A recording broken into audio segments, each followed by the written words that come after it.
In Masechet Shabbat, on Daf Lamed Zayin Amud Bet, you have they talk about the problem of heating up food. Now, what were they used to do in the old times? In the old times, they also had a blech. What did they do? They take charcoal, they'd wait till all the fire was out, and they would put ash on top of it. On top of that, they would put their pots. And today, the blech is as the dust on top of it, covering the charcoal.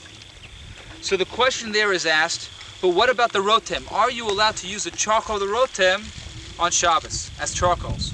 What's the problem? The problem is they know it's so hot inside, they're scared it's going to rekindle itself and cook. But it's also mentioned one other time. This is now we're cooking. Listen to this story.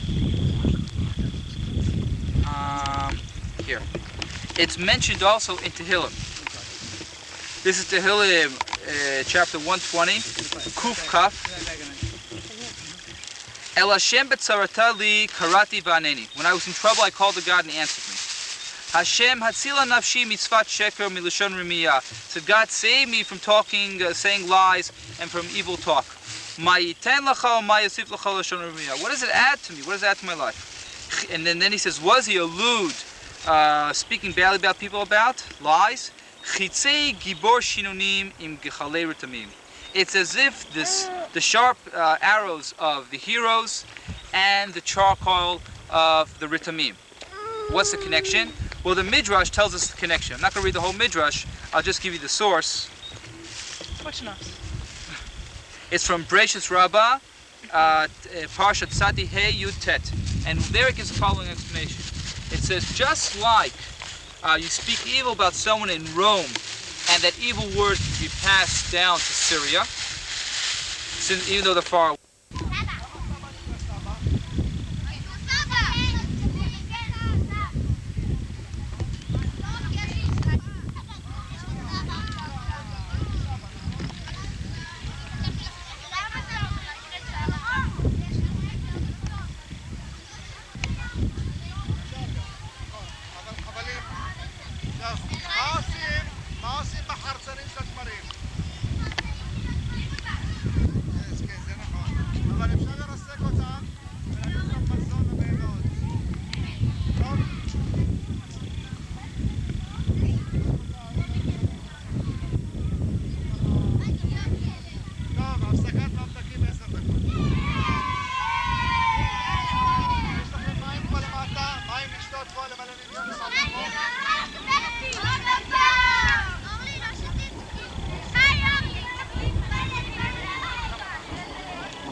So let's see how each different part of the date tree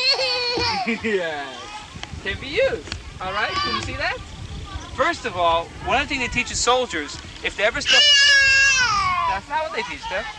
They teach soldiers is that if you ever get very thirsty in the desert, now these...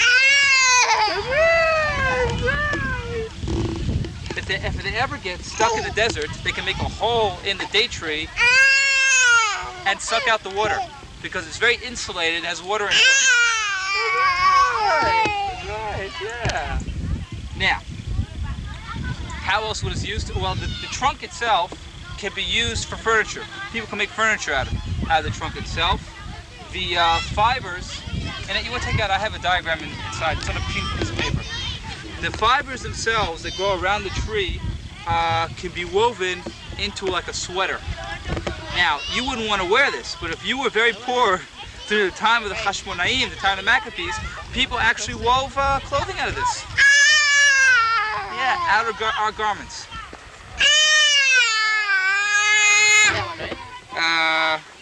Right, and then from the Shalom. Shalom.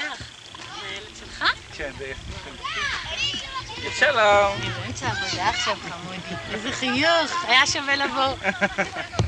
להתראות. Now, the branches themselves can be used. We use them on sukkahs. Okay? That's right. And over here you can see there's a picture of the Bedouin still today. Bedouin's a funny word, huh?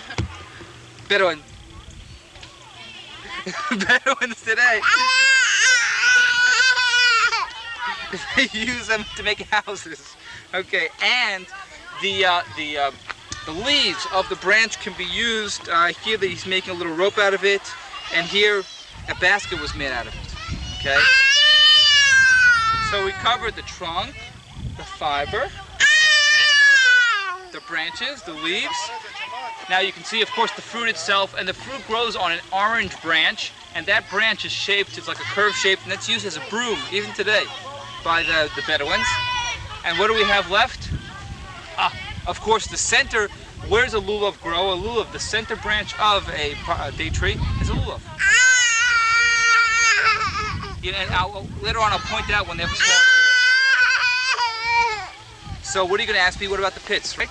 The pits aren't used for anything. The pits of the dates. But no, it doesn't work that way. As you can see over here, the tree grows out of the tree itself. See how it grows out of it? But what do you use the pits for? The pits have a very high sugar content, and when your camel loses all its teeth and it can no longer eat, what you do is you ground up the pits and you feed that to the camel. Good to know. Some good sound advice from the kedumim. Yes. You know what, Dad, we'll walk over here and we'll show everybody the lulav inside the date tree.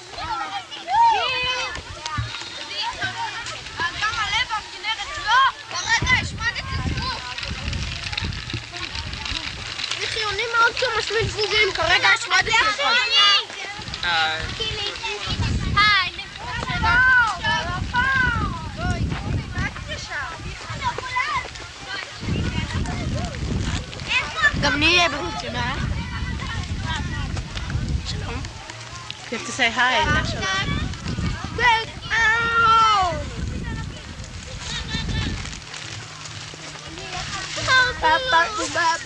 They make lulav every year. They take the center of the. As you can see over here, this is the lulav, the center branch over here. Right. And what the lulav is, it's the center branch. And as the tree grows, this will open up and become one of these. And then all you'll have left is this center branch. And the closed up center branch, that's a lulav. So you have one lulav per tree. And of course, the reason the lulav is, the Gemara tells us why is the lulav closed up, has to be closed up. So if you have thousands of people in the base of Mikdash with open lulavim, you're going to have people hitting each other. There's only one lulav in each tree? One lulav per tree. One lulav per tree.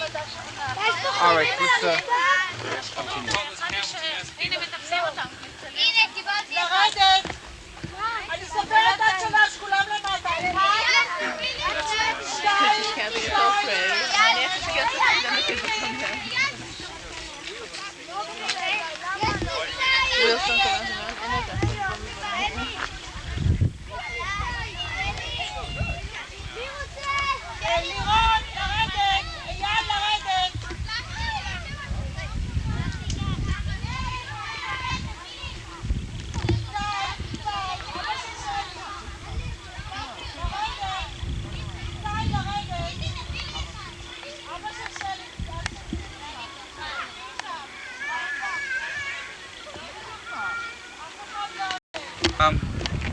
And they're just crushed by this thing. It goes around and around.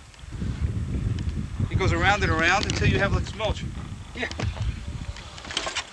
Yeah. Yeah. And this stuff. Yeah. See, it crushes. As it goes around, it crushes it until you wound up with a very refined mulch. Everything is broken by its stone. It's very heavy stone. I would not try to lift it. No. Yeah. This is only a piece of wood. That's a piece of wood that he's connected in. Piece of wood.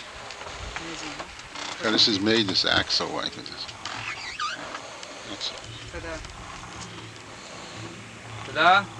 So then what they do is they take this basket and they fill this basket up with that mulch, and then they lay this basket over here, one on top of each other, until this turns around and pushes it out. Now as you can see over here, each basket with just the basket, the pressure of the basket one on top of each other, you can see oil is dripping out. That oil that is dripping out right now, that was the oil that was used in the time of the Beis Hamikdash, for the Beis Hamikdash. Okay? Once it was pressed, it was not used for the Beis Hamikdash. In other words, what was used for the menorah, anointing the king, so on and so forth, was the oil that you see that's dripping from here itself. Okay, so they had to catch that. Okay? Okay. So, and what happens is the following. So then they start pressing it, and it slowly starts to seep into this pool over here. As you can see over here, the oil, this is the oil on the top, the water's on the bottom. The oil is lighter than the water is. The water sinks to the bottom, pressing the oil out, and then the oil will come into the second pool. Okay, and that's how it separates itself. And there's a very nice midrash. This is the way I ended off my my talk with the group for the Amish people. I said, the midrash says, just like the water and the olive oil are separate themselves, so Yisrael should be amongst the nations. This should be separate from them. And that's the way I finished off my talk when I was talking to the Amish. Should understand their place in the world. Anyway, so it's pressed. Now it's pressed many times. The first press, oh thank you. The first pressing of it, as I said, the first press does not go to the Beis Hamikdash. Only from the weight, what drips down, that goes to the Beis Hamikdash. And then the first press, that's used for cooking or for anybody's house. And then at the second and third press, they make what's left of it, they make soap out of it. Okay? And that's why you have soap like palm olive. And the olive soap is the best for your skin. And over here you can see the meat. Okay? I'm not exactly sure what the combination is, but מה מוסיפים לזה? Okay.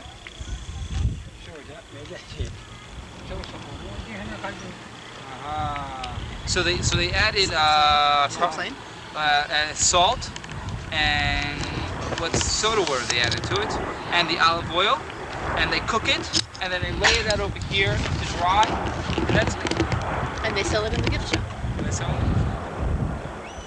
Wow, that's really interesting.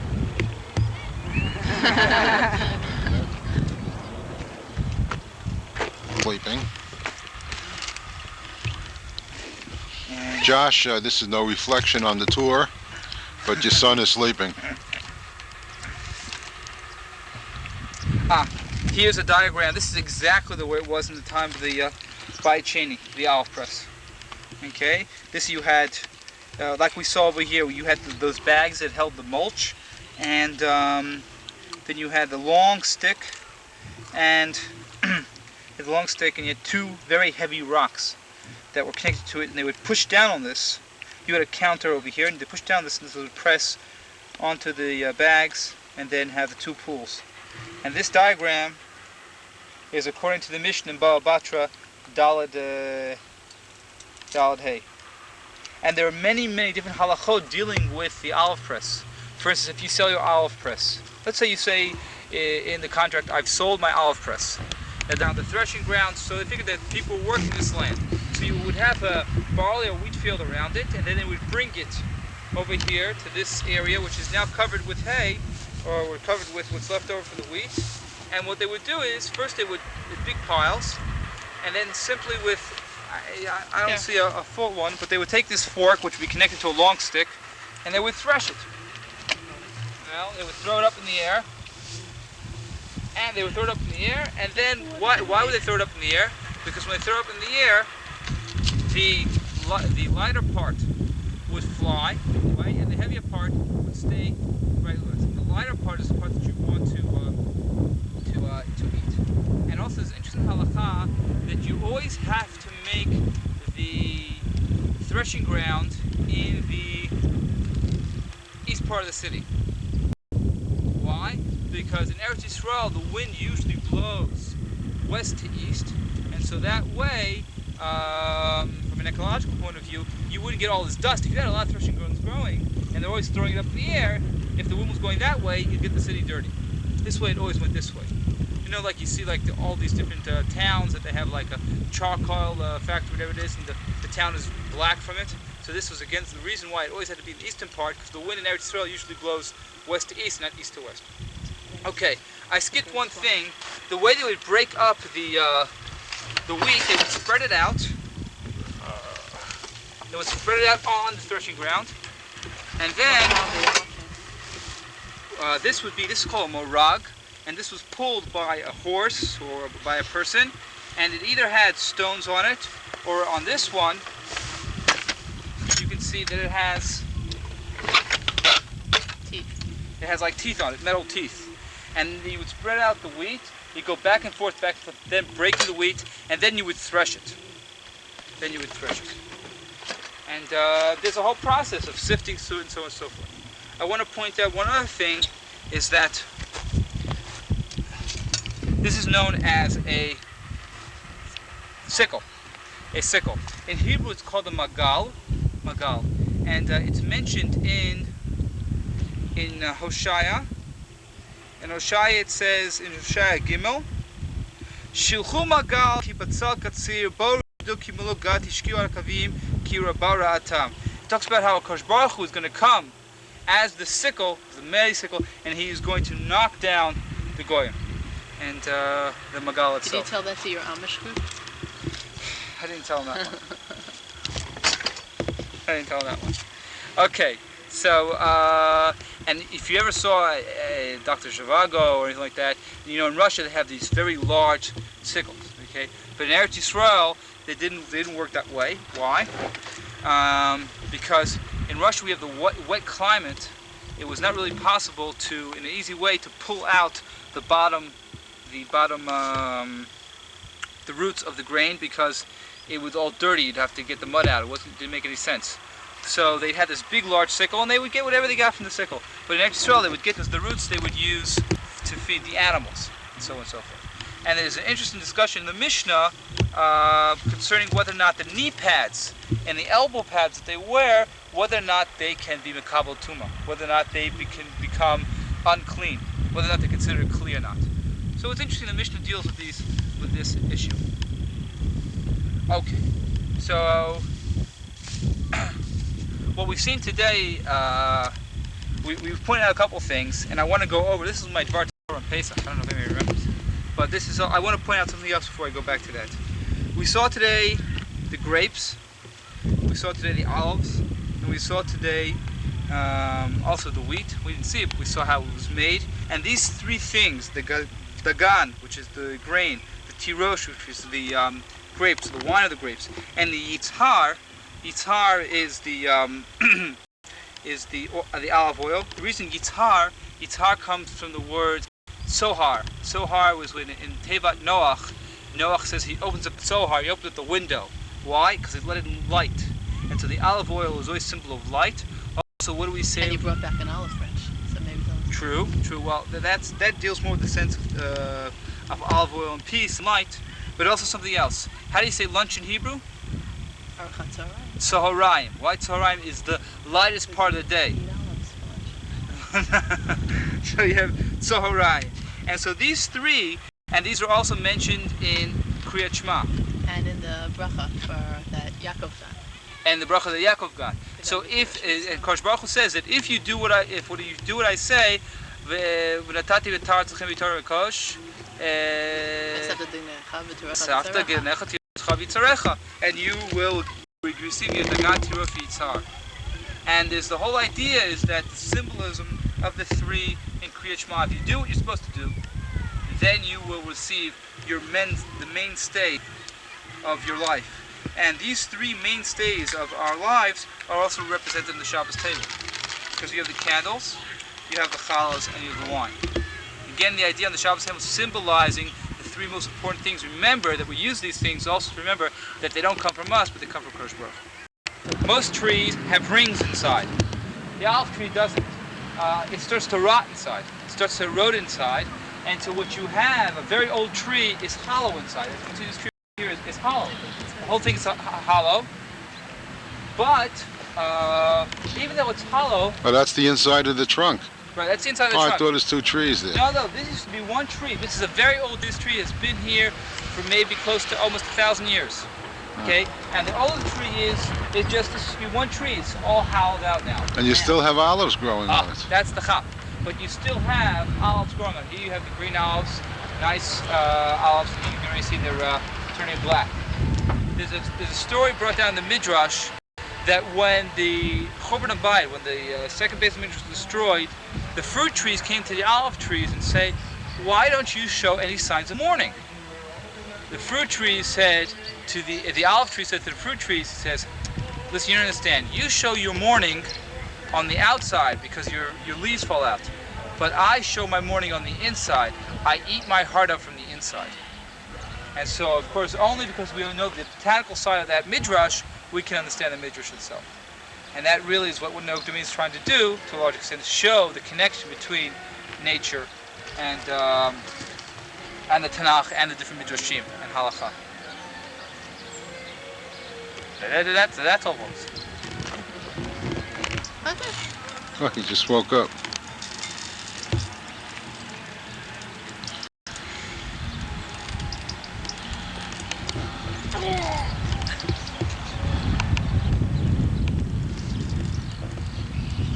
It's an olive tree.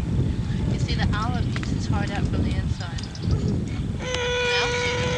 Okay, you were very, very good. We can take you out. Maybe he has to go to the bathroom too. Here you go. You can go too.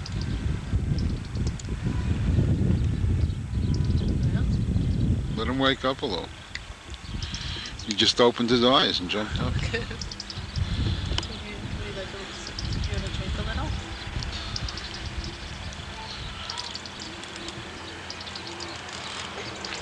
You want to come out?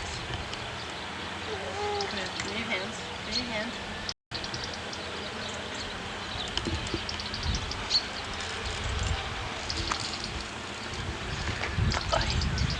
There you go.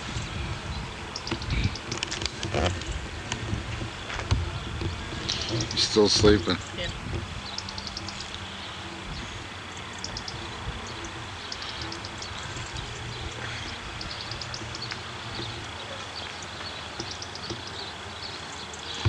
I think he heard the camera click and he woke up. Avi.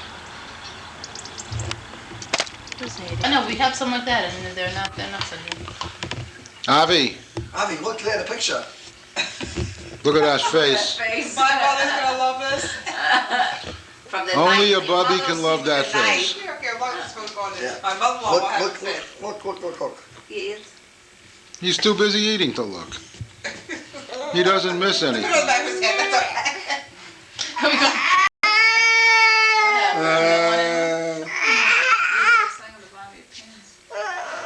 Do you want to come out? Do you want to come out? He can't get it up off the tray. That's the trouble. He can get. Do you think you're looking for a place for Deb's ways? Seems that way. I really think I know where I want to have Give it. me some patches.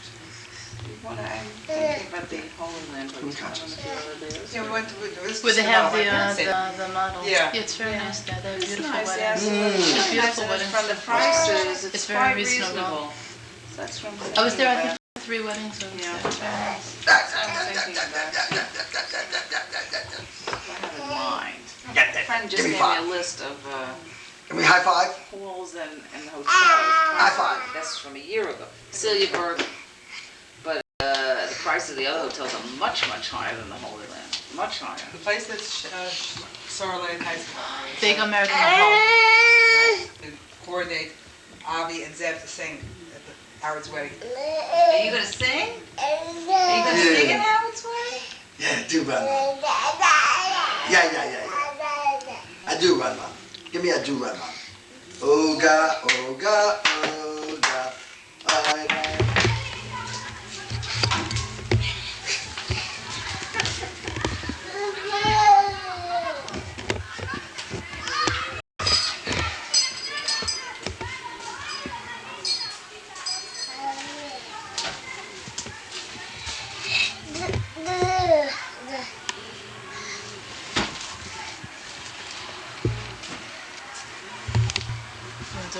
What you doing there?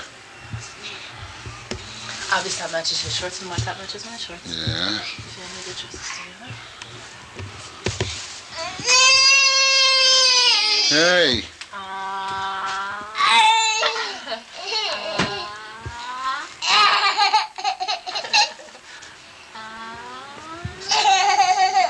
Are you eating your toes? Can I eat your toes? You English? Huh?